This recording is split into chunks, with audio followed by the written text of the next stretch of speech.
The night of February 11th, the Egyptian dictatorship of Hosni Mubarak was falling.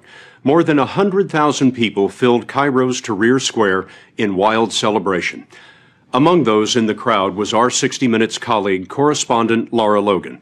Lara, a native of South Africa, is an experienced war reporter, but Tahrir Square became her most hazardous assignment. During the revolution, dozens of reporters were assaulted, often by agents of the regime. The night of the 11th, a mob turned on Lara and her 60 Minutes team and singled her out in a violent sexual assault. Since then, Lara has been recuperating with her husband and 2 children. Now, she's returning to work, and she's decided to tell the story of what happened just once here on our broadcast. She's speaking out, she tells us, to add her voice to those who confront sexual violence, to break what she calls the code of silence. Lara Logan arrived in Cairo at a moment of triumph for Egypt. She didn't imagine in the hours before midnight she would be fighting for her life. The story will continue in a moment. When we drove from the airport into Cairo that night, moments after Mubarak had stepped down, it was unbelievable. It was like unleashing a champagne cork on Egypt. I'm anxious to get to the square. I got to be there because this is a moment in history that you don't want to miss. What does it look like? It looks like a party. It's a roar of sound because everyone's so excited and they're singing songs of the revolution and they're shouting slogans. And everybody's, very physical. So you're being jostled and pushed, and sometimes people get closer. And my guys are very protective. It's, they want to keep people at bay. It was impossible not to get caught up in the moment, which was a real moment of celebration. Tell me about your team. Our producer was Max McClellan. My cameraman was Richard Butler. Baha works for us. We had a local fixer, Baha, whose job was to bridge the divide for us as foreigners. We had 2 Egyptian drivers with us who were purely there to act as security and bodyguards. And then we had a security person, Ray, who's done security all over the world. This is what these people have been waiting for. They came here day after day. This is about freedom. She reported without a hint of trouble for more than an hour. And what happened then? Our camera battery went down. And we had to stop for a moment, and suddenly Baha looks at me and says, "We've got to get out of here." Baha is not happy here. He's Egyptian, he speaks Arabic, and he can hear what the crowd is saying. Yes. He understands what no one else in the crew understands. That's right. I was told later that they were saying, "Let's take her pants off." And it's like suddenly, before I even know what's happening, I feel hands grabbing my breasts, grabbing my crotch, grabbing me from behind. I mean, it's not, one person and then it stops. It's like one person and another person and another person. And I know Ray is right there and he's grabbing at me and screaming, "Lara, hold on to me, hold on to me." As she was pulled into the frenzy, the camera recorded her shout. Stop! And I'm screaming, thinking, if I scream, if they know, they're going to stop. Someone's going to stop them, or they're going to stop themselves because this is wrong. And it was the opposite. The more I screamed, it turned them into a frenzy. Someone in the crowd shouted that she was an Israeli, a Jew. Neither is true, but to the mob it was a match to gasoline. The savage assault turned into a murderous fury. I have one arm on Ray. I've lost the fixer, I've lost the drivers, I've lost everybody except him. And I feel them tearing at my clothing. I think my sweater was torn off completely. My shirt was around my neck. I felt the moment that my bra tore. They tore the metal clips of my bra. They tore those open. And I felt that because I felt the air on my chest, on my skin. And I felt them tear out. They literally just tore my pants to shreds. And then I felt my underwear go. And I remember looking up, when my clothes gave way, I remember looking up and seeing them taking pictures with their cell phones, the flashes of their cell phone cameras. Ray reported that he found himself with the sleeve of your jacket in his hand. It had been completely ripped from the rest of the jacket. I felt at that moment that Ray was my only hope of survival. You know, he was looking at me and I could see his face, and we had a sea of people between us, obviously tearing at both of us, beating us. I didn't even know that they were beating me with flagpoles and sticks and things, because I couldn't even feel that, because I think of the sexual assault was all I could feel, was their hands raping me over and over and over again. Raping you with their hands? Yeah. Non-stop? No, from the front, from the back. And I didn't know if I could hold on to Ray. I'm holding on to him. I didn't want to let go of him. I thought I was going to die if I lost hold of him. But in that moment, Ray, a former Special Forces soldier, was torn away. When I lost Ray, I thought that was the end. It was like all the adrenaline left my body. Because I knew in his face, when he lost me, he thought I was going to die. They were tearing my body in every direction at this point, tearing my muscles.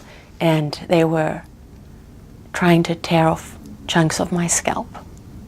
They had my head in different directions. Pulling at your hair? Oh yeah, and not trying to pull out my hair, holding big wads of it, literally trying to tear my scalp off my skull. And I thought, when I thought I'm going to die here, and my next thought was, I can't believe I just let them kill me. That was as much fight as I had, that I just gave in, and I gave up on my children so easily. How could you do that? Your daughter and your son are 1 and 2 years old. I had to fight for them, and that's when I said, okay, it's about staying alive now. I have to just surrender to the sexual assault. What more can they do now? They're inside you, everywhere. So the only thing left to fight for was my life. It was a fight she endured about 25 minutes. There was no doubt in my mind that I was in the process of dying. I thought, not only am I going to die here, but it's going to be just a torturous death that's going to go on forever and ever and ever. Lara was dragged along by the mob until they were stopped by a fence. At that spot, a group of Egyptian women were camped out. And I almost fell into the lap of this woman on the ground who was head to toe in black. Just her eyes, I remember. Just her eyes, I could see. Wearing a chador. Yes. And she put her arms around me.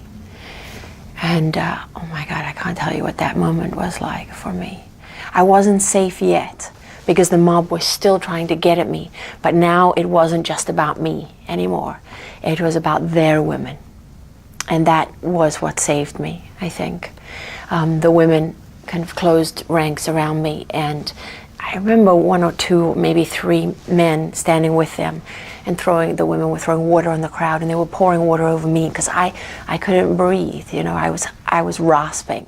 By this time, her team had convinced a group of soldiers to go in after her. Finally, some soldiers fought their way through the crowd with batons, beating the mob back. And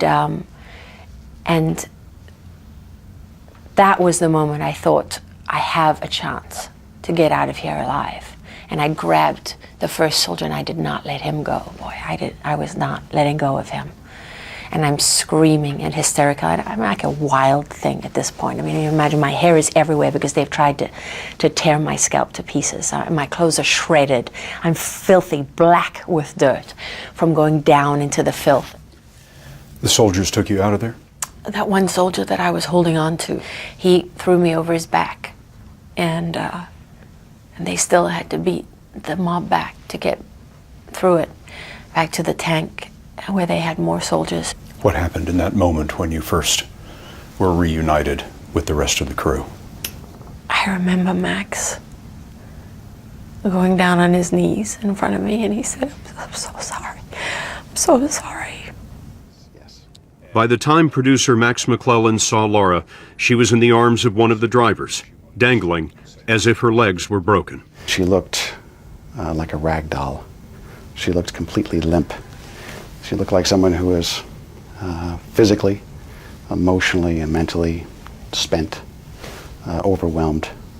The soldiers drove Lara and her 60 Minutes team back to their hotel, where a doctor examined her. She was basically sore everywhere, head to toe. It was like she had been through some sort of grinder. The next morning, Max and Lara flew back to the U.S. When you landed in Washington, you didn't go home. You went straight to the hospital. And I stayed there for 4 days, which was hard. My muscles were so unbelievably sore because they were literally stretched from the mob trying to tear my limbs off my body. My joints, every joint in my body was distended. And then the more intimate injuries, the tearing inside, and the mark of their hands, their fingers, all over my body. Cuts and everything you could imagine, but no broken bones. Tell me about that moment when you saw your children again. I felt like I'd been given a second chance that I didn't deserve. And because I did that to them, I came so close to leaving them, to abandoning them. Do you feel like you're healing now? Oh, definitely. I'm so much stronger. That night, her attackers faded away into the crowd. It's not likely anyone involved will be brought to justice. We may never know with certainty whether the regime was targeting a reporter or whether it was simply and savagely a criminal mob. It is true that in Egypt in particular, sexual harassment and violence are common. I had no idea how endemic, that it is so rife, so widespread, that so many Egyptian men admit to sexually harassing women and think it's completely acceptable, in fact blame the women for it. Why are you telling this story now? One thing that I'm extremely proud of, that I didn't intend, is when my female colleagues stood up and said that I'd broken the silence on what all of us have experienced but never talk about. What did they mean by that? That women never complain about incidents of sexual violence because you don't want someone to say, well, women shouldn't be out there. But I think there are a lot of women who experience these kind of things as journalists, and they don't want it to stop them from doing their job because they do it for the same reasons as me. They're committed to what they do. They're not adrenaline junkies. You know, they're not glory hounds. They do it because they believe in being journalists. Go to 60minutesovertime.com to hear from Lara Logan how strangers, students, and the president have shown their support. Sponsored by Lyrica.